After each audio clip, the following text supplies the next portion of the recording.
Salut, c'est Seb. Alors aujourd'hui, écoute, je te propose un petit format différent qui est de mêler quelques images que j'ai pu faire. Là, j'ai joué aux touristes un petit peu ces dernières semaines et c'est intéressant pour moi d'avoir quelques vidéos souvenirs un peu que je tourne comme ça. Et puis c'est l'occasion surtout d'illustrer un peu certains propos qui m'amusent ou m'intéressent parfois et qui peuvent également t'intéresser. Et aujourd'hui, tu vois des images du Doi Suthep qui est le temple qui est sur une montagne, enfin ce qu'ils appellent une montagne, ce qu'on appellerait plutôt quand même une grosse colline, enfin bref, peu importe la définition que tu donnes, et qui est un temple qui est assez connu et reconnu et qui est très touristique effectivement. Là on était le matin donc il n'y a pas grand monde, mais habituellement c'est quand même beaucoup plus chargé. Bref, tout ça pour dire que si tu connais un petit peu la Thaïlande, tu t'aperçois que c'est un pays qui est extrêmement empreint de la culture bouddhiste, qu'il y a des temples vraiment partout. Et si tu t'amuses à aller à Chiang Mai notamment, dans le cœur historique de la ville, tu as des dizaines de temples, c'est quelque chose qui est complètement sidérant. Moi, ça va être des endroits où j'aime bien me balader pour autant parce que c'est un peu la différence avec les églises en Europe, c'est que tu prends des églises, c'est souvent associé à des endroits un peu morts. J'entends par là que c'est des lieux en fait où tout est calme, gris, très peu coloré, très peu vivant, ça a collé à des cimetières.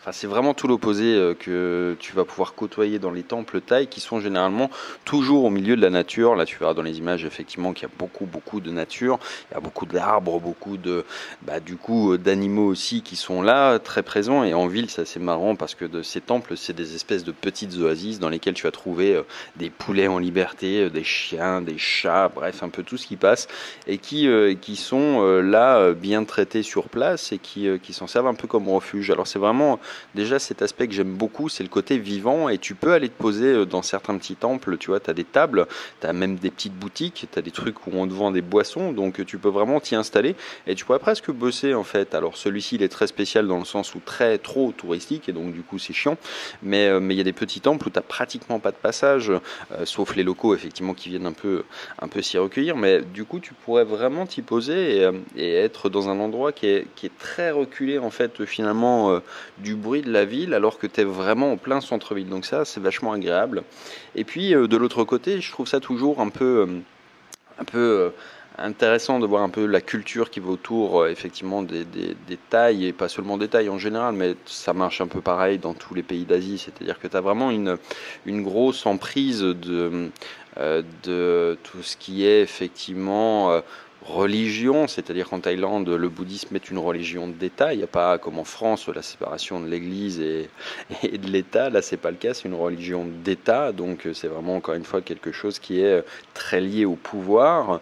Et puis surtout, encore une fois, les Thaïs et les Asiatiques en général croient beaucoup en la chance, croient beaucoup aux esprits, croient beaucoup aux bons et aux mauvais esprits. À tous ces trucs-là, ils sont extrêmement superstitieux en général.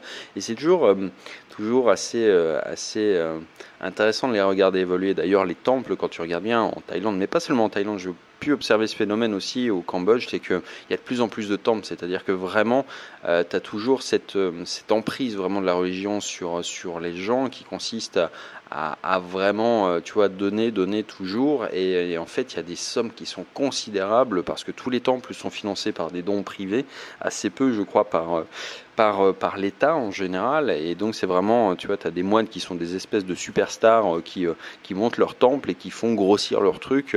J'ai pas encore bien compris le pourquoi, en fait, de le faire grossir. Enfin, toujours est-il que c'est toujours un peu empreint de scandale, aussi de détournement, de choses comme ça. Donc, il y a évidemment, quand tu as autant d'argent qui passe, des abus dans tous les sens. Ça arrive comme partout, comme dans d'autres religions aussi.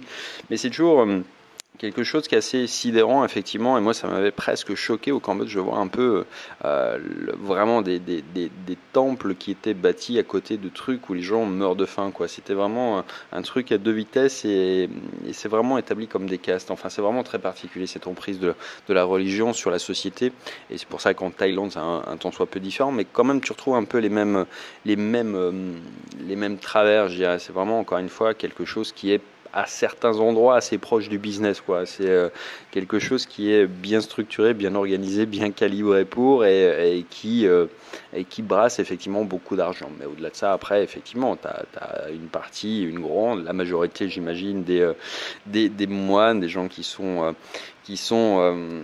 dans cette institution, qui sont effectivement sincères, mais c'est toujours encore une fois très impressionnant de voir un peu l'emprise toujours de la religion. Et c'est vrai que moi, à titre perso, je suis pas du tout quelqu'un de croyant en quoi que ce soit. Je crois beaucoup plus dans le déterminisme qu'on choisit et donc d'être maître de son destin sans avoir besoin de référer à quoi que ce soit d'autre. Après, on a chacun nos croyances, nos convictions, peu importe.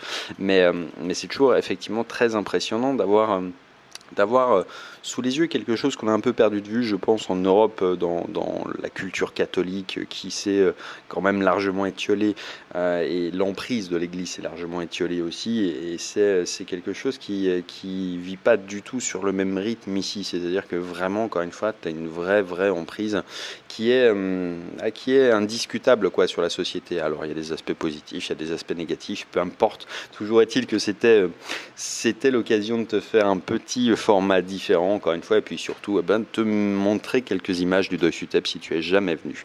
En attendant, je te dis à très bientôt dans une prochaine. Ciao ciao.